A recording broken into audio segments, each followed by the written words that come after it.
Buenas tardes. A continuación se explicará el funcionamiento del ejercicio número 1. La lógica es la siguiente. El botón cuenta con un botón de Start y Stop general, cuenta con un botón de cortar para simular o para iniciar el proceso de corte y un botón de sensor que simula la detección de una pieza de metal. La lógica es la siguiente. El pistón A inicialmente con el vástago afuera, el pistón B y C con el vástago hacia adentro. Si el sensor ha detectado una pieza y se ha dado marcha al botón cortar, el pistón A sujeta la pieza retrayéndose el vástago. En ese instante, cuando detecta el final de carrera 0, el pistón B sale a cortar hasta que el final de carrera B1 se active. Una vez eso se retrasa el pistón B hasta el final de carrera B0, suelta la pieza con el vástago hacia afuera del pistón A hasta que detecte A1 y en esos instantes el pistón C se activa, expulsando la pieza hacia el depósito hasta el final de carrera C1, cuando se retrae hasta que se detecta el final de carrera C0 y el proceso se inicia cíclicamente. Veremos la simulación y la demostración del proceso. Se inicia con la etapa en 0 cuando los pistones están en la posición inicial. Si detectamos un sensor o si damos Start inicialmente, se debe activar esta variable de proceso. Si activamos el sensor simulando que detectamos una pieza de metal y damos marcha a cortar, en esos instantes el pistón A se retrae para sujetar la pieza, el pistón B sale para cortar, una vez que detectado retrocede el corte, suelta la pieza A, en esos instantes el pistón C empuja la pieza al depósito hasta C1 y una vez se retrae el pistón C hasta la etapa 1. Como todavía hemos dejado activado el botón de sensor para simular, está detectando una pieza de metal. Eso sería todo en cuanto a la explicación del ejercicio 1. Gracias. Y vamos a continuar con la explicación del ejercicio número 2. El ejercicio número 2 es una plegadora neumática que va a doblar piezas de chapa. Lo que se hace, el operario es colocar una pieza y va a presionar el botón de marcha. El cilindro A se va a activar y va a permanecer activo hasta que se termine el ciclo o el proceso. El cilindro B se va a activar y luego desactivar para hacer el primer plegado y seguidamente el cilindro C va a hacer lo mismo, activándose y desactivándose para hacer el siguiente plegado.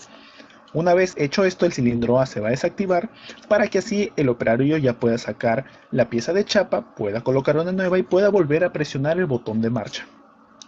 El proceso se hizo por el método GraphSet en TIA-Portal. Lo que se hizo en el step 1 es desactivar todos los cilindros. Luego, con la memoria operativo, que se va a activar siempre y cuando se haya presionado el botón de Start, y el botón de marcha, va a activar el primer cilindro, el A, luego va a activar el cilindro B, lo va a desactivar, va a activar el cilindro C, lo desactiva y por último va a desactivar el cilindro A. Cuando reconoce que el cilindro A ha sido desactivado, vuelve a la etapa 1. Verifiquemos el funcionamiento en la simulación de FluidSim. Vemos que si le damos Stop, la memoria operativa se desactiva y por más que demos marcha, no va a empezar el proceso. Vamos a dar Start y vamos a ver el proceso. Comienza activándose el cilindro A. Se activa y desactiva el cilindro B. Lo mismo con el cilindro C y una vez que estos dos se han sido desactivados, el cilindro A procede a desactivarse. Y el sistema va a esperar hasta la siguiente respuesta o hasta el siguiente accionamiento de marcha. Y el ciclo vuelve a repetirse.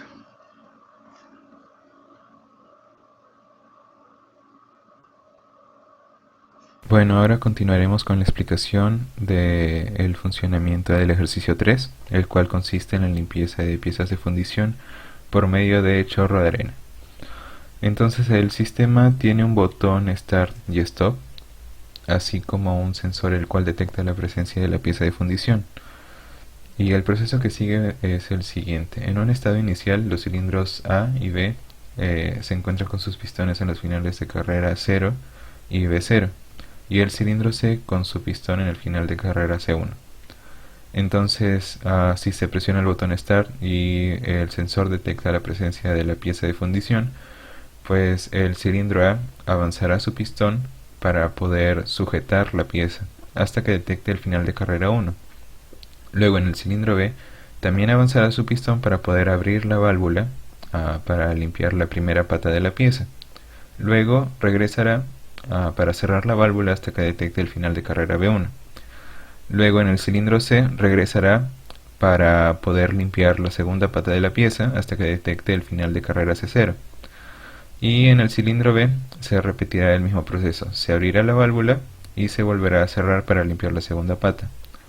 Luego en el cilindro A regresará a su posición inicial hasta detectar el final de carrera 0 para poder extraer la pieza. Y una vez que se haya extraído la pieza, en el cilindro C también volverá a su posición original.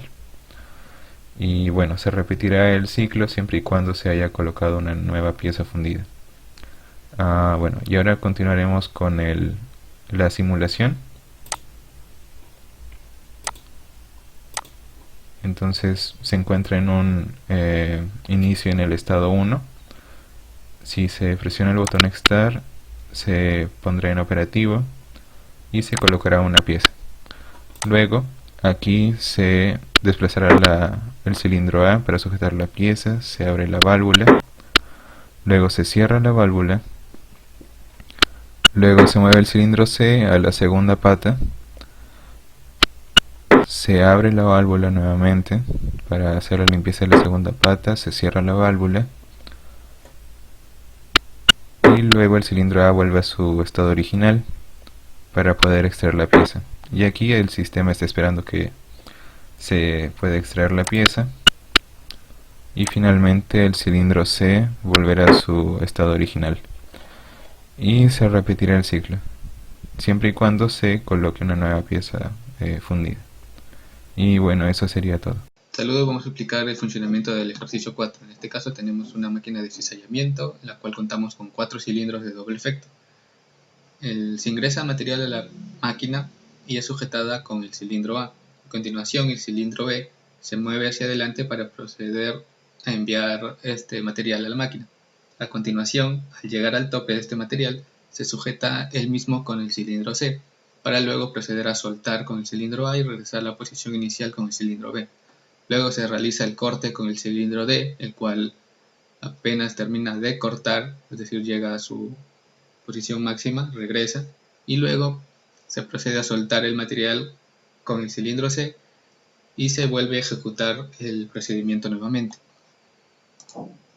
Inicialmente nos encontramos en la etapa 1, en la cual todos los cilindros se encuentran en su posición inicial, y para proceder a la siguiente etapa, en este caso contamos con un sensor que detecta si es que se encuentra material en la máquina, que hemos designado como SP. Además nos encontramos con 2 botones, uno que es el botón de Start para iniciar el proceso y uno de Stop para detenerlo cuando se termine de realizar un ciclo anterior. En este caso se ha declarado una memoria llamada operativo, la cual depende de los botones o de los pulsadores Start y Stop. A continuación procedemos a iniciar el proceso, detectando el material e iniciándolo. Pasamos a la etapa 2, en la cual se sujeta el material con el cilindro A. Cuando este llega a su posición máxima, se mueve el cilindro B, luego se asegura con el cilindro C. A continuación se retraen los cilindros A y B para luego proceder a cortar con el cilindro D. Cuando este llega a su posición máxima, vuelve a su posición inicial y a continuación se suelta el material con respecto al cilindro C. Luego vuelve a iniciar el proceso, del cual se detecta nuevamente. Continuando con la explicación de la tarea, tenemos el ejercicio 5, el cual nos pide diseñar un sistema transportador controlado por PLC y nos muestran 3 diferentes etapas. En la primera etapa, un motor mueve una faja transportadora, la cual contiene las cajas hasta el cilindro de elevación. Si el sensor, considerado un final de carrera, se activa, pasamos a la etapa 2. En la etapa 2, el cilindro de elevación es accionado y se extiende hasta su punto máximo, dando pase a la etapa 3. En esta etapa, el cilindro de carga se activa y empuja la caja hasta la máquina de empaque. Para el desarrollo del ejercicio, construimos el sistema eléctrico en FluidSim. Podemos ver las conexiones del motor, los indicadores y los cilindros eléctricos, además de las entradas y salidas del PLC. El diseño GraphSet lo hicimos en TIA Portal y contiene 5 etapas. Inicia con el Step 1, donde el motor, los cilindros e indicadores están apagados. Si se acciona la memoria operativo, presionando Start, pasamos al Step 2, donde activamos el motor, dando inicio al flujo de cajas. Además, se enciende el indicador L1, lo que significa que se está ejecutando un proceso. Si se detecta el accionamiento del sensor SP, final de carrera, pasamos al Step 3, donde el cilindro A se activa y el motor se apaga. Cuando el cilindro A llega a su nivel máximo, pasamos al Step 4, donde se activa el cilindro B, y si este llega a su punto máximo, damos pase al último step, el cual desactiva ambos cilindros y acciona el segundo indicador, que significa que existe piezas para empacar. Cuando ambos cilindros lleguen a su punto mínimo, entonces el sistema da un salto hasta el primer step, repitiendo el proceso. A continuación, vemos la simulación del proceso.